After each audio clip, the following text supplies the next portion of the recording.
राधे राधे दोस्तों, स्वागत है आपका आपके अपने यूट्यूब चैनल ग्रेडली एम क्लासेस में। यदि आप बीए सेकंड सेमेस्टर पर हैं और पॉलिटिकल साइंस लिए हुए हैं तो बिल्कुल सही जगह आए हैं। हमारा जो पेपर है वह है पॉलिटिकल थ्योरी एंड कॉन्सेप्ट्स का, जिसका आज हमारा यूनिट 3 का पार्ट 3 है। इसके पहले मैंने यूनिट 1, यूनिट 2 और यूनिट 3 के पार्ट 1 और पार्ट 2 कंप्लीट किए हुए हैं। उसका लिंक आपको डिस्क्रिप्शन पर मिल जाएगा, जो कि प्ले लिस्ट बनी हुई है, आप वहाँ जाकर देख सकते हैं या सीधे आप चैनल की प्ले लिस्ट पर जाकर भी देख सकते हैं। सबसे पहले आपको सिलेबस वाली वीडियो देखनी है। यदि आपने सिलेबस की वीडियो नहीं देखी है, उसका लिंक भी डिस्क्रिप्शन पर मिल जाएगा। सिलेबस वाली वीडियो में हमने आपको बताया कि हम कैसे सिलेबस कंप्लीट करने वाले हैं और हम क्या क्या पढ़ने वाले हैं, हमारे सिलेबस पर क्या क्या है और आपको पीडीएफ कैसे मिलने वाले हैं। तो पीडीएफ के बारे में भी हमने उसी वीडियो पर चर्चा की हुई है, तो आप वहाँ से जाकर देख सकते हैं। आज हम पढ़ने वाले हैं थ्योरीज ऑफ स्टेट फंक्शन, अर्थात राज्य के कार्य सिद्धांतों के बारे में, जिसकी हमने idealistic theory, liberal theory, socialist theory और वालफेयर थ्योरी है। हमारा पूरा सिलेबस हिंदी में है और हिंदी पर ही पढ़ने वाले हैं। आइडियलिस्टिक थ्योरी का मतलब होता है आदर्शवादी सिद्धांत और लिबरल थ्योरी का मतलब होता है उदारवादी सिद्धांत और सोशलिस्ट थ्योरी समाजवादी सिद्धांत। और इसके बाद हमारी आती है वालफेयर थ्योरी, जिसको हम लोग कल्याणकारी सिद्धांत कहते हैं। तो इन सिद्धांतों के बारे में हम इस वीडियो पर देखने वाले हैं। चैनल पर नया है तो चैनल को सब्सक्राइब करना और वीडियो पसंद आए और आपको हर चीज़ समझ में आए तो लाइक ज़रूर करना। और आपको जो भी डाउट हो कमेंट पर पूछना। यदि आपका डाउट जेन्युइन है तो मैं सभी के डाउट का रिप्लाई करने वाला हूँ। और आपको पता है कि ये थ्योरी प्लस एमसीक्यू दोनों होने वाला है, जो कि थ्योरी का पेपर है जिनका और जिनका एमसीक्यू का है, दोनों के लिए यही वीडियो कामगार साबित होने वाली है।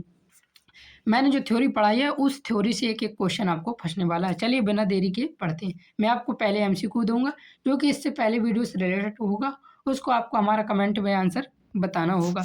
तो देखिए प्रश्न है आपकी स्क्रीन पर। राज्य की उत्पत्ति के सिद्धांतों में सबसे आधुनिक एवं सर्वाधिक स्वीकार सिद्धांत कौन सा है? तो इसका सही आंसर आप हमें कमेंट में बताएंगे।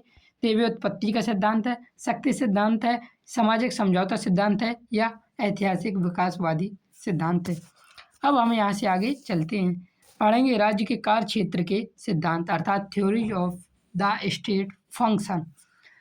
राज्य केवल एक राजनीतिक संस्था नहीं है, बल्कि यह समाज के संचालन का प्रमुख साधन है। प्रश्न यह उठता है कि राज्य का कार्य क्षेत्र कितना होना चाहिए? क्या राज्य को केवल सुरक्षा तक सीमित रहना चाहिए या उसे नागरिकों के जीवन के प्रत्येक क्षेत्र में हस्तक्षेप करना चाहिए? इसी के लिए राज्य के कार्य क्षेत्र के सिद्धांत बने थे। इतिहास के विभिन्न विचारधाराओं ने राज्य के कार्यों के संबंध में अलग अलग मत प्रस्तुत किए। कुछ विचारक राज्य को सीमित कार्यों तक सीमित रखना चाहते हैं, जबकि कुछ इसे व्यापक और कल्याणकारी संस्था मानते हैं। इसी आधार पर राज्य के कार्य क्षेत्र के सिद्धांतों का बंटवारा हुआ। मुख्य रूप से राज्य के कार्य क्षेत्र के 4 प्रमुख सिद्धांत माने जाते हैं, जैसे मैंने आपको बताया आदर्शवादी सिद्धांत, उदारवादी सिद्धांत, समाजवादी सिद्धांत और लोक कल्याणकारी सिद्धांत। ये 4 सिद्धांत हैं और इन्हीं 4 सिद्धांतों से आपके पेपर पर प्रश्न पूछे जाते हैं और इम्पोर्टेंट प्रश्न यहाँ से बनते भी हैं। पहला सिद्धांत अर्थात आदर्शवादी सिद्धांत, जिसे हम कहते हैं इंग्लिश में आइडियलिस्टिक थ्योरी। आदर्शवादी सिद्धांत के प्रमुख समर्थक GW.F. होगले, TH. ग्रीन और बोसांग थे। इनके समर्थकों के नाम याद रखना, बार बार पूछे जाते हैं। इस सिद्धांत के अनुसार राज्य एक नैतिक संस्था है। इसके बारे में हम पहले भी देख चुके हैं। राज्य का उद्देश्य व्यक्ति को उच्च और नैतिक जीवन जीने में सहायता प्रदान करना है। आदर्शवादियों के अनुसार व्यक्ति का वास्तविक विकास राज्य के माध्यम से ही संबंध है। आदर्शवादियों के अनुसार व्यक्ति का वास्तविक विकास किससे माध्यम से संभव है? तो राज्य के माध्यम से ही संभव है। यह सिद्धांत राज्य के कार्य क्षेत्र को इस रूप में देखता है कि राज्य व्यक्ति के मार्ग में आने वाली बाधाओं को दूर करे, ताकि वह स्वयं अपना सर्वोच्चतम विकास कर सके। राज्य का उद्देश्य केवल बाहरी सुरक्षा नहीं, बल्कि नैतिक और आध्यात्मिक उन्नति भी है। थ्योरी के अच्छे से पढ़ना, यहाँ से अलग अलग टाइप से क्वेश्चन पूछे जाते हैं, वो क्वेश्चन भी मैं आपको दिखाने वाला हूँ। इसकी क्या विशेषता रही है? राज्य नैतिक संस्था है, व्यक्ति का विकास राज्य के माध्यम से संभव है, राज्य उच्च जीवन की प्राप्ति में सहायक है। इसकी आलोचना है यह सिद्धांत राज्य को अत्यधिक महत्व देता है और व्यक्ति की स्वतंत्रता को सीमित कर सकता है। इसकी आलोचना किस प्रकार हुई, कैसे हुई? यदि हम इसकी बात इस टॉपिक पर करेंगे तो बहुत लंबा हो जाएगा। यदि आपको अलग से पढ़ना है तो पूछना, कमेंट करना, कमेंट यदि आप करेंगे तो मैं अलग से वीडियो बना दूंगा, जो कि आपके एग्जाम से रिलेटेड नहीं होगा, सिर्फ एक जानकारी के लिए होने वाला है। तो आदर्शवादी सिद्धांत से जो सबसे इम्पोर्टेंट क्वेश्चन पूछा जाता है वह पूछा जाता है, आदर्शवादी सिद्धांत के अनुसार राज्य का मुख्य उद्देश्य क्या है? केवल आंतरिक और बाहरी सुरक्षा प्रदान करना, आर्थिक समानता स्थापित करना, व्यक्ति को उच्च और नैतिक जीवन प्राप्त करने में सहायता प्रदान करना, उत्पादन के साधनों पर नियंत्रण रखना। यदि आपने अच्छे से थ्योरी पढ़ी है तो इसका आंसर कमेंट पर जरूर बताएं। अगला सिद्धांत जो है हमारा वह है उदारवादी सिद्धांत, जिसे लिबरल थ्योरी कहते हैं। उदारवादी सिद्धांत राज्य को सीमित कार्यों तक सीमित रखना चाहता है। इसके अनुसार राज्य का मुख्य कार्य रात्रि प्रहरी की तरह होना चाहिए, अर्थात नाइट वॉचमैन स्टेट की तरह होना चाहिए। यहाँ का ये वाला क्वेश्चन बहुत पूछा जाता है, किस सिद्धांत के अनुसार राज्य का मुख्य कार्य राइट वॉचमैन स्टेट की तरह होना चाहिए? तो याद रखना उदारवादी सिद्धांत का आपके एग्जाम में आने के 100% चांस हैं इसके। उदारवादी विचारधारा का मुख्य उद्देश्य व्यक्ति की स्वतंत्रता की रक्षा करना है। राज्य को केवल आवश्यक कार्य करने चाहिए और व्यक्ति के निजी जीवन में हस्तक्षेप नहीं करना चाहिए। उदारवादी सिद्धांत के अनुसार राज्य के प्रमुख कार्य हैं विदेशी आक्रमणों से रक्षा, आंतरिक शांति व्यवस्था बनाए रखना, संपत्ति की रक्षा, कानून और न्याय व्यवस्था स्थापना करना। यहाँ से भी क्वेश्चन पूछा जा सकता है, विदेशी आक्रमण से रक्षा करना किस सिद्धांत के अनुसार राज्य का प्रमुख कार्य है? इस प्रकार से क्वेश्चन पूछे जा सकते हैं। आगे देखिए दिया हुआ है, इस सिद्धांत में राज्य को न्यूनतम हस्तक्षेप करने वाली संस्था माना गया है।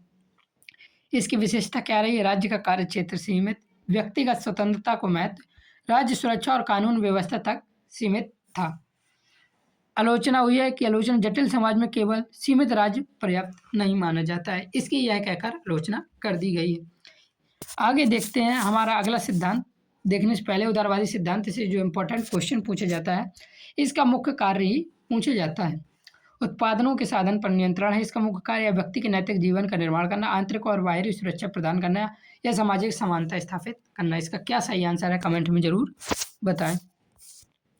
अगला जो हमारा तीसरा सिद्धांत है वह समाजवादी सिद्धांत, सोशलिस्ट थ्योरी। इंपॉर्टेंट थ्योरी है, याद रखना। समाजवादी सिद्धांत का उदय व्यक्तिवादी की प्रतिक्रिया के रूप में हुआ था। व्यक्तिवाद शायद अभी नहीं पढ़ा है, आगे पढ़ेंगे हम। इसके प्रमुख विचारकों में कार्ल मार्क्स और फ्रेडरिक एंगल्स शामिल हैं। समाजवादी सिद्धांत के प्रमुख विचारक कौन कौन है? तो याद रखना कार्ल मार्क्स और फ्रेडरिक एंगल्स हैं। क्वेश्चन यहाँ से बहुत इंपॉर्टेंट पूछा जाता है। समाजवादी सिद्धांत के अनुसार राज्य को व्यापक कार्य करने चाहिए। इसका उद्देश्य आर्थिक और सामाजिक समानता स्थापित करना है। राज्य को उत्पादन के साधनों पर नियंत्रण रखना चाहिए ताकि शोषण समाप्त हो और वर्ग संघर्ष भी समाप्त हो। अब इसकी भी विशेषता और आलोचना देखेंगे।